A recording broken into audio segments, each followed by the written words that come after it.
Welcome everybody to the Hormone Upgrade live event. This five days of experimentation and curiosity and investigation. And so we'll just wait a few moments for people to show up if you're showing up live. But maybe as we get started, let's talk a little bit about why we feel like this type of challenge is so important. Yeah, I think the number one thing is community. So when we know we are not alone and we are doing something with others to reset our health and to understand ourselves just a little bit more deeply, it's so much easier to do that with a group rather than doing it on our own. Yeah. And so, this topic of hormones is a huge one. We've been doing a lot of our podcasts, related to hormones because it's such an important topic to become more aware of about ourselves, especially in, our 30s, 40s and beyond, to start to create a new kind of relationship with our bodies through that lens of the hormonal system. So why do you think that the hormones are such an important topic to discuss? Yeah, I mean, like you said, I feel like they're just a part of everything. There are communication systems. So we know in relationship when communication isn't working, nothing's working. So even within our bodies, it's the same story. So when our hormones don't have access to our cells, or when our hormones aren't getting the right kind of input from the environment, they don't know what messages to relay. And then what happens is we start having symptoms, whether it's for women, hot flashes, night sweats, and whatnot, for men and women, low libido, or just fatigue, depression, anxiety. Like any symptom, any dis-ease process, if you look at it closely, has a hormonal component. Mm-hmm. And one of the things I think is so important, like everything you shared there that's happening inside of our bodies, inside of our cells, is literally a reflection of what's happening in our relationships in our outer world. We actually just did a podcast last week discussing some of our relationship to food and how that affects our hormones. And so many of our food choices even are a reflection of our hormonal state, right? So many of the challenges we may have in a relationship are a reflection of our hormonal state. Our relationship to our body is a reflection of our hormonal state. So, as you said, everything really, comes down to dis-ease is a reflection of hormonal health. And because this is something that so categorically declines as we age, and it can be expedited as a result of our lifestyle practices, our mindset, how we move our body, right? Our meal timing, all the things that we're going to be discussing this week in this hormone challenge is going to revolve around this whole idea of hormonal health. So that's sort of the setup to sort of get into the week. But when we sort of talk about expectations for the people that are wanting to be a part of this. Yeah, you might have thought when you received the ebook or when you're looking at the challenge, like, oh, these are just really simple things, and how is that going to have an impact on my hormones? But what we've recognized over the years, it's those simple things that have a compounding effect, because that's what's going to influence our discipline, our success, and just what we believe about ourselves. And that in turn will change the choices that we're making going forward. So yes, it's just a 5-day reset, but our hope is that you learn, even if it's one or two things that you take with you in the coming weeks, it'll make a huge difference overall in your body, your mind, your spirit, all of it, because you're then taking that moment to take care of yourself. Like your intention this week is going to be probably the most important and the most powerful thing, even more than what you're actually doing. Yeah, absolutely. So something that's really important. I mean, there's a lot of women that are in this challenge. I think that women, fundamentally understand their hormones are doing something to them on a more regular basis, especially through, puberty and then into perimenopause and eventually menopause. So there's this sort of theme of stages in life, right? So can you kind of walk through like maybe some just basic different expectations of some of these changes that show up over time, and then how that can affect us now, why we can feel stuck, depending on a certain age that we're in. Yeah, so we all know in our younger years, one, this topic just isn't talked about enough. The education we get in schools, and depending on our family life, the conversation maybe wasn't very open about getting your period. If anything, there's a lot of shame. around the topic. So I think from the start, we're not really taught to be able to express the challenges that we're facing. And there's so many changes that start happening at the young age of 6, and especially in today's world with our environment, we're seeing it even younger and younger. And as these changes are happening, the changes are, we can see our physical changes, whether it's the breast tissue or eventually start bleeding, but it's also there's changes happening in our brain that are also being influenced by the hormones. And it really isn't until we hit around age 25 that we've fully grown into our hormonal picture. And ironically, age 25, our hormones start to decline, like our progesterone and testosterone. So when we step into these reproductive years, these hormones are what actually protect us from any disease process, because the whole point of that time is for reproduction. And so, not that everybody needs to have a family if that's not your desire. And I know there's different circumstances and all of that. But the way the body is designed, it's like we're going to give this individual a lot of hormones during this time to protect their brain, to protect their body, protect their immune system, so that they can have children and move the generation forward. And however, depending, like you were talking about before, if our lifestyle isn't one that serves our hormones, our mindset, our stresses, our traumas, all of those things will influence how much of that hormone we have during that time. And then we go into perimenopause, and that can start as young as 35, maybe even younger in today's world. And all of a sudden, we're seeing real changes in our physical body now. The same foods that we were eating at 30 or 25, we can't eat anymore, because now all of a sudden there's weight gain around our belly, or we're more susceptible to anxiety and depression after certain choices, or hot flashes, night sweats. Like, there's just so many challenges that start to happen, again, depending on our hormonal story. And just this morning, I was actually reading about the perception of Chinese medicine and hormones. And for women's cycles, they talk about it happening in 7 years. Every 7 years, there's a shift in her cycle. And so for them, Chinese medicine, they talk about menopause being a stage from age 49 to 55. It's typically what they would say. But they described it as it's just the movement of your chi, like your energy is changing from feeding all that prana to your reproductive organs, like to your womb, to the baby's palace is what they call it. But it's actually rising to your heart. So a woman's wisdom then can become deeper, because now she can focus on herself. Yeah, I mean, I find that so interesting. And obviously the same thing is happening in men. It's just we don't have this same, cyclical fashion to our hormonal system. It's not as obvious. Although if you are married to a man, you'll probably recognize that at some point between 35 and beyond, that there's this shift in mindset. There's a shift in needing to produce or be productive, or to make your way in the world, so to speak.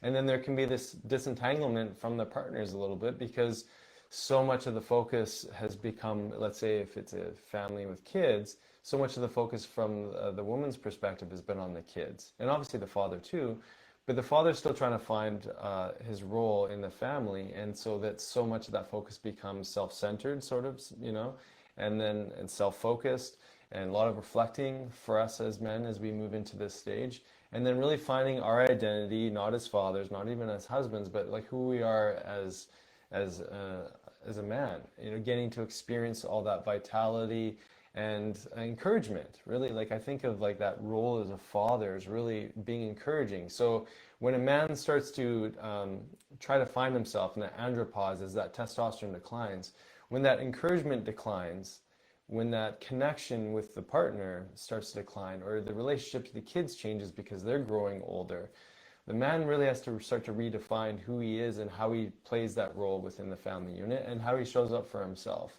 And so, a lot of that has to do with obviously testosterone in men and how that fluctuates or changes with estrogen, and how much of that testosterone is getting converted into other forms of testosterone that maybe lead to like male pattern baldness and different signs, weight gain, obviously lack of libido, maybe erectile dysfunction, to just a lack of confidence, and so much of that we can anchor back into with these daily lifestyle habits. So if you are a wife of a husband, or there's a significantly important man in your life too, these practices are also just as important so that we can age as graceful as we can, live with as much, vitality as we can, so that we can really support one another in our, in our direction, our own personal, journey, so that we don't have to be codependent, but we can be, autonomous with who we are, through that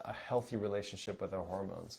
So, and that's really like, I think, an important I was going to dialogue. say, as a society, we've labeled that as the midlife crisis. Yeah. Instead of actually recognizing what's going on an emotional level, mindset level, physical level, we've just labeled it as something, and we have all this judgment around that change that happens.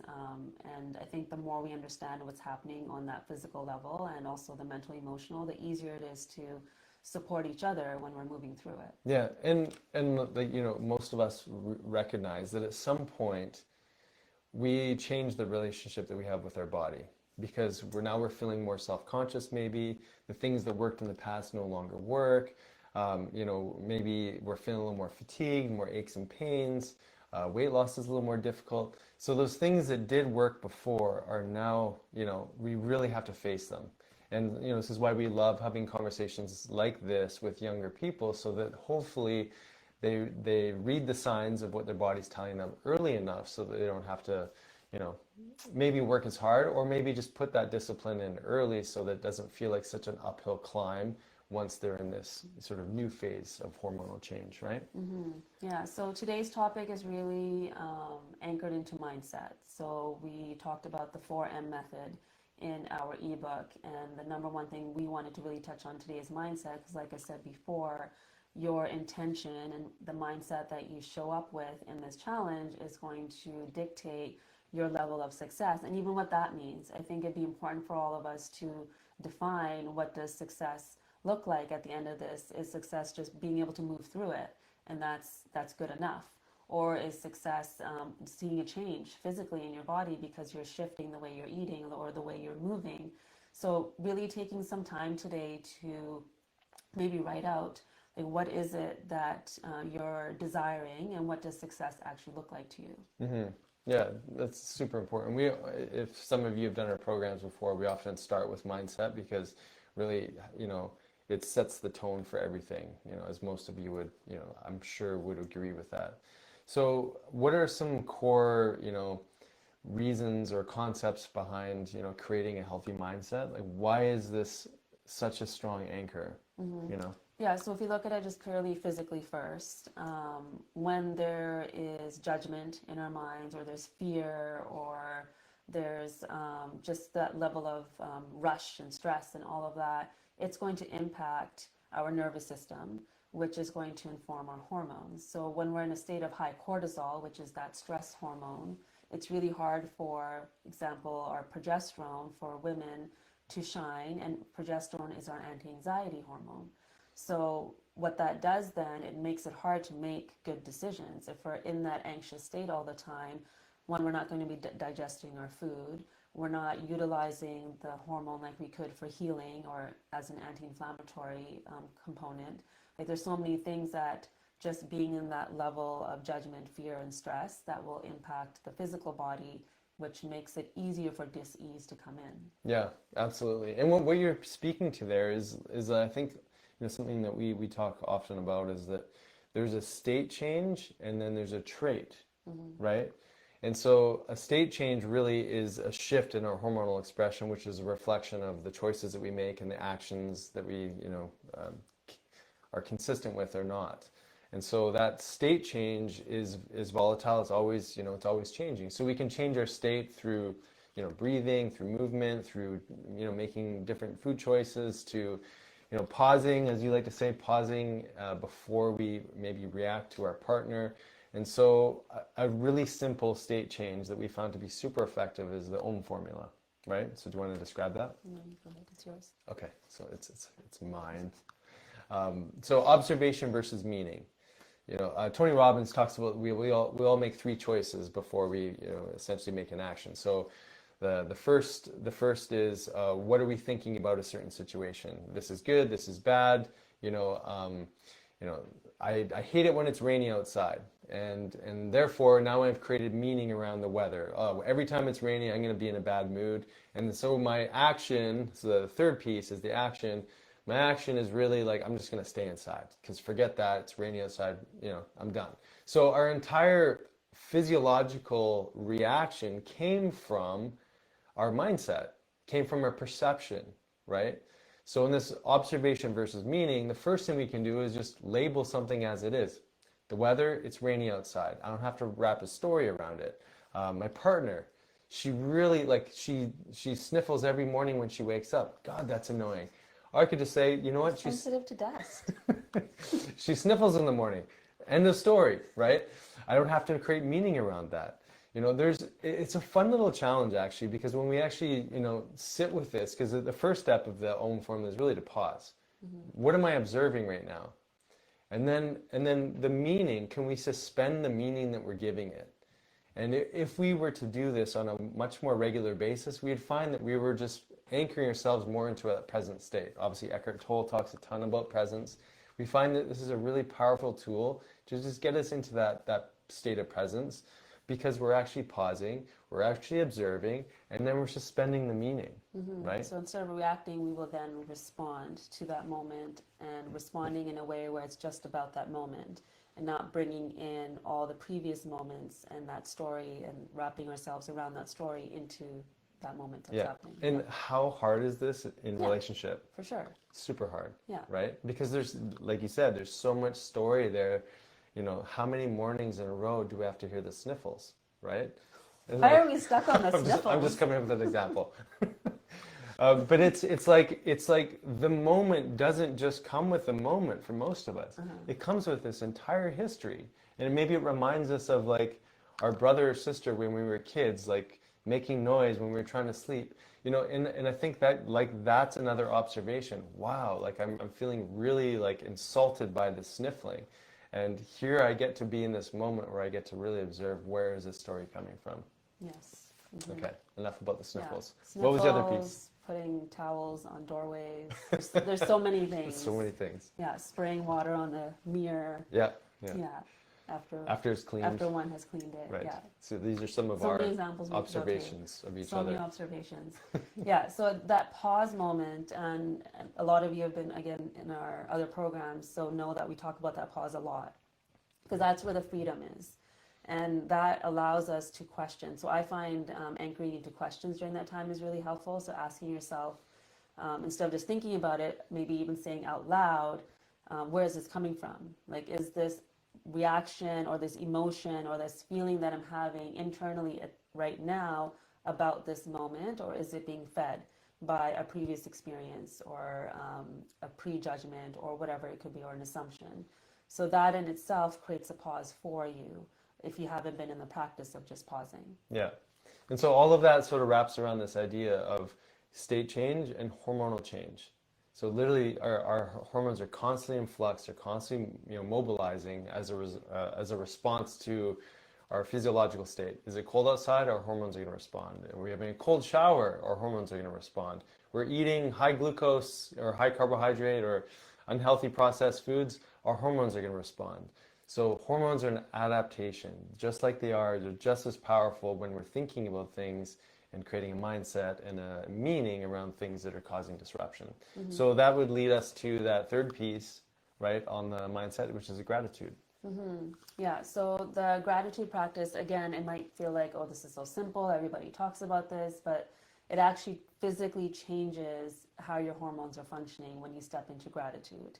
It's going to help increase that progesterone that we were just talking about. It's going to increase your oxytocin, which is that love hormone or that feel-good hormone, and help to bring down that cortisol. So the more tools we have to change our state from that high cortisol, high adrenaline, into these hormones that actually help us heal, the easier it is to pause, the easier it is to respond, and the easier it is to make choices that are going to help you navigate the next couple of days and really your relationships too. Mm-hmm. Yeah. So those are the three things, right? And then there's the breathing. Oh, okay, right. Yeah. Yeah, so the breath work that we gave you, it's called Meditation for a Calm Heart. It's one that I give like almost every patient because it's super simple. It can be done just in 2 to 3 minutes, whether you do it first thing in the morning or right before bed. That's totally up to you, or multiple times in a day. It's there for you to access so that you can step into that prana. So I talked about Chinese medicine, talking about prana and qi, and how all hormones are, it's just like a change of state and energy. So if your energy right now, for example, is maybe depleted in the yin, right? So yin, we know, is more of the feminine energy, and often that will get depleted if there's too much yang. So too much yang will be too much fire, like too much action. And so what this can allow us to do is to pause and like upregulate that yin aspect of ourselves, so that we can also then upregulate some of those hormones that keep us in that parasympathetic, more relaxed nervous system. Mm-hmm. Yeah, definitely. So that we have the link for that one, right? Yes. So that's in your ebook. So make sure you check that one out. And time limit. How long can someone do it for? Oh, 30 minutes if you like. But what we suggested was at least 3 minutes a day. Yeah. And so it's a nice little quick reset. It might even make, this is a great, hopefully this week that you really take an opportunity to put these tools into practice. We found them to be extremely valuable in our own lives, and definitely those who have done some of our stuff before. The feedback is always that we get to have a chance of feeling like we're more in the driver's seat. We're more in control. We're not just reacting to our environment. And when we're doing that, we're not in that fight or flight state. So the ask or the task on your end is to see, how can I modulate my hormonal system through, in this first stage, just around mindset, setting the intention, observation versus meaning, having a gratitude practice for this week, which could just be 3 things. What did I do well today? Like Melissa said, love it.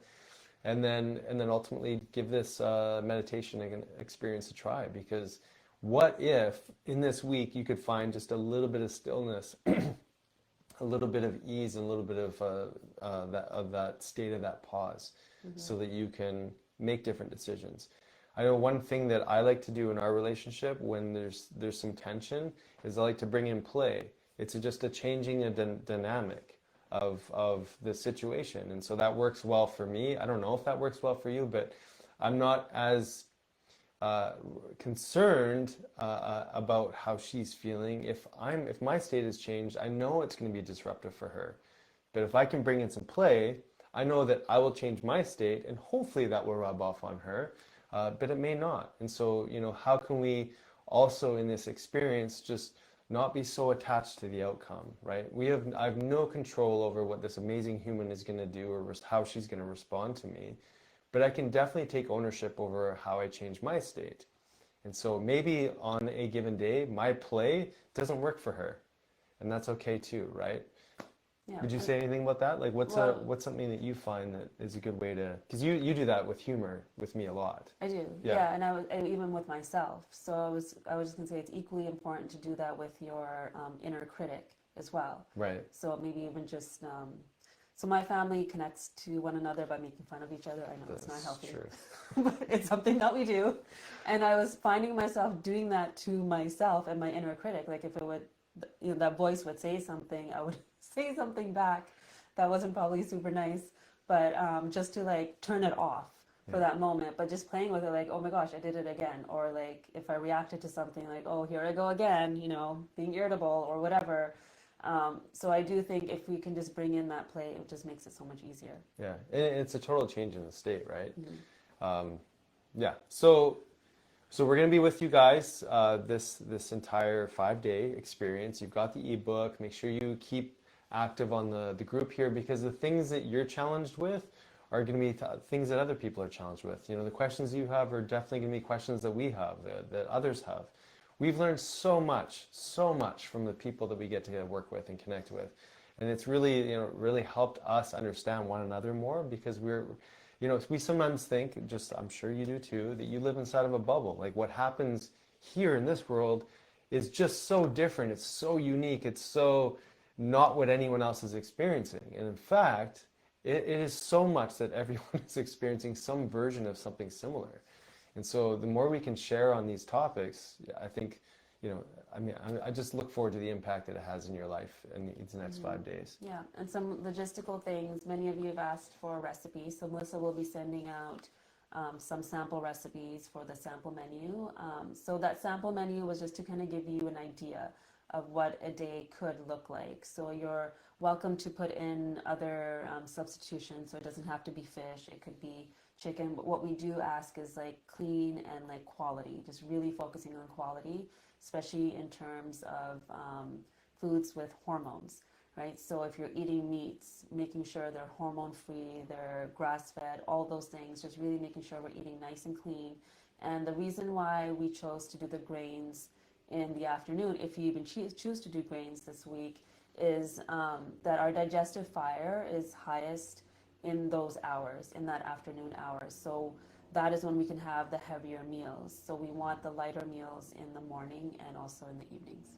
Yeah. Yeah. Okay, guys. So what we're going to do now is just go over any questions that people have, and then we'll kind of wrap it up. So there's a question, are we doing a live every day? We are doing a live every day. Timings, we will write in. We are in different locations when we're, going through the week with our kids and work and everything. So we're trying to figure out a good time where we can both be on and be here. So if you have more questions that maybe come up after this call, feel free to write them in the group, and we can address them tomorrow too. Yeah. So I think the biggest questions really were around the food. And then there was a question around changes that happens emotionally during menopause. So I think the thing that I brought up in the beginning on the Chinese medicine with the energy rising or the qi changing from our reproductive organs into our heart, what emotion that can often stir in many is grief. And grief isn't an emotion that we talk about a lot as a society. I think it's something that we kind of hide. And because it can be uncomfortable and painful for many, but I think it's one that's so important to reflect on, and whether you're moving through menopause or not, because there's different levels of grief in those stages that we talked about in the beginning. So even a young woman that's transitioning into womanhood and having her period is going to grieve childhood, grieving that play, or like just really recognizing that she has now changed and transformed. A mother who could be super excited about giving birth and having a family is going to grieve her old body, her old life, and maybe some of the dreams and aspirations that she did have that she has to put aside or on hold. And same goes for the counterparts too. So I think there's so many levels of grief that are connected to our hormones, because like Nick was saying, they start to decline, and they start declining at age 25. So it's like things are just dying off in our body all the time. And these are things that we'll probably go into a little bit more during the week, and we go through in our fasting classes, is that our cells are always dying. Like we're new people every 7 years. So that's the interesting thing about how that's connected to the Chinese medicine and relationship to hormones. They're saying that we have 7-year cycles where all our cells are rejuvenated every 7 years. So there's so much opportunity in that for us to shift, but also to recognize when something dies off, there's going to be an emotion of grief. And so in perimenopause, if that's the stage that you're in, like really giving yourself time to feel that emotion, because maybe your kids are older now or getting older, and your role as a mom is changing, your role in your career is changing, you're looking more deeply into your heart center, so your priorities are probably changing, and how you define success 5 years ago is probably changing now too. And in that, even if it's a good thing, it can bring up levels of grief. So I would say that is the most potent emotion I usually work with when there's all this transition happening. But for all of you to just take some time to reflect on how that impacts you. Yeah. So I'm always like blown away with the stuff that you say, Simon, because it hits so deeply that that idea of grief is important. I know personally, like I just don't want to feel that, right? And I think many people maybe feel that way. You're very good at getting, to a core problem and actually taking a look at it. And I think like the invite for you here, just hearing that is so important, because we can grieve like how we did well on a lifestyle plan last week and now it's falling apart, right? That idea of grief is super important. And you know, what's your favorite quote on the grief? Yeah, that grief is just love that has no place to go. So I think that's a really important one to reflect on. So that polarity of emotions, it's connected. So we wouldn't have as much love that we do if grief wasn't also involved, or we wouldn't have such happiness if sadness also wasn't involved. So I think it's just so important to be able to access that. And we talked about midlife crisis before, that we as a society labeled this transition, this time in our life, as a midlife crisis. But what that is it's people moving through moments of grief because their life is changing. But through that, when something dies, something else is born. Like when we release a relationship, a new relationship is born, or we release a career, there's other opportunities that open up. I think just it's this tricky transition time that we sometimes don't know how to navigate. Yeah, that's beautiful. I mean, that's such a powerful reflection, I think, for all of us, even this week, to like think about grief and this idea of love just not having a place to go.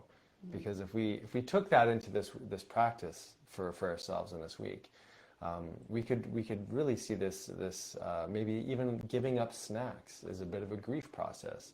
Maybe changing some of your macronutrients might be a bit of a grief process. I know when we do longer fasts, there's this sense of lack of joy, right? Which is essentially grief, right? And so this idea of like, where can love go in that experience? You know, where can love go into our kids growing older, or our partners changing and ourselves changing? You know, where can we redirect that? But first, you know, pay attention to the grieving process, and then. Yeah. Well, I like what you brought up there, to make it even more practical. If you are somebody that's been snacking, and now we're asking you to just do the 3 meals, and you have that moment in that afternoon, do that breath exercise. Right, write some gratitude of like, I'm feeling grateful that I'm sticking to my discipline this week, or grateful for the group, or whatever it might be, or grateful for your body. So do something else that brings self-love into your day. Yeah. So on that note, just this idea of gratitude is huge. So my mom, she had a cerebral aneurysm. She had a stroke 10 years ago now, right? And she still is struggling to move her left hand. And she says to me, like, she was watching me cut, like we were with them on the last week. She was watching me cut onions, excuse me, and she was blown away at how amazing my onion cutting skills were. And obviously, like, I just take it for granted, right? Like, I'm not exceptional at cutting onions, just for you to know. I can't chop really fast. But to her, because she only has function over one arm, or one hand essentially, it's mind-blowing. It's like the fact that she can spend that much time on the detail around watching someone cut. There's a serious amount of wanting and grieving for her inability to do that as efficiently as she would like. So when we talk about gratitude, it literally can be, I've got 2 hands that I can cut this onion with, you know. And when she said that to me, it really blew me away, because there's so many little things that happen on a daily basis that we just take for granted, that we don't bring gratitude in. And, you know, I get to breathe today. That's amazing. I get to move in my body. I can run. Maybe you can't run, but maybe you can walk. And that's better than some people that are in a wheelchair. Like, I mean, the ways that you can take this gratitude it can be as simple as that, right? Yeah. Again, simple, but really, really profound, because it changes how you're receiving information, but then also relaying. And that's exactly what's going to translate into your inner microcosm too, of how things are being received and relayed. Yeah, that's relayed. Through your hormones. So this is why we're emphasizing this mindset piece, because what happens up here is going to impact everything here, and then also impact everything outside of us. Yeah. Okay, guys. Thanks so much for tuning in with us. And like I said, during the week, we're going to be, we're going to set the time the day before, so you'll know when we go live. Nonetheless, the videos will be here and available. Have fun, right? Like, just turn this into, like, even if you share what you're doing in here. Yeah. If there's certain meals or recipes that you're doing, share them in here. If there's certain movement or if you feel victorious, about something or not, or if you feel like you're struggling, please share everything in here so that we can support each other. Yeah. Okay. Enjoy your day.